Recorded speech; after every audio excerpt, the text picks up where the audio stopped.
নমস্কার, সবাইকে স্বাগতম জানাচ্ছি। আজকে যে টপিকটা নিয়ে কথা বলবো সেটা হচ্ছে নিজের কনফিডেন্স কীভাবে বিল্ড আপ করবেন, হাউ টু ইমপ্রুভ কনফিডেন্স। সিম্পলভাবে বলতে গেলে নলেজ বাড়াও। নলেজ যত থাকবে, আপনি যে ফিল্ডে কাজ করছেন, যে বিষয়ে আপনি রয়েছেন, সেই বিষয় সম্বন্ধে আপনার যদি নলেজ না থাকে তাহলে আপনি বলবেন কীভাবে? আপনি যে বিষয়টা বলছেন তার বিষয়ে নলেজ না থাকে তাহলে কনফিডেন্সটা আসবে কোথা থেকে? কনফিডেন্স আছে নলেজ থেকে, আর নলেজ আসে এডুকেশান থেকে। এডুকেশান শুধুমাত্র 10-12 বইয়ের পাতায় নেই। এডুকেশান হচ্ছে আপনি কীভাবে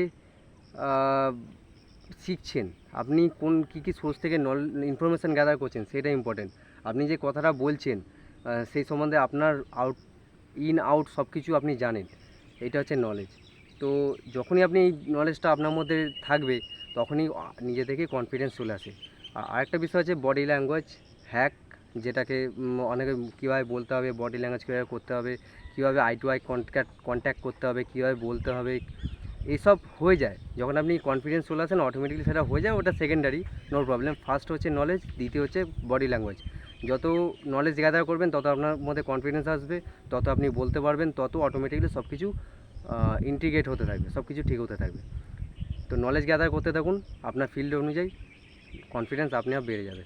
তো দেখা হচ্ছে অন্য কোনো নতুন ভিডিওতে। সবাই ভালো থাকুন, সুস্থ থাকুন, ধন্যবাদ। আপনাদের কী মতামত সেটা জানাতে পারেন নিচে কমেন্ট করে।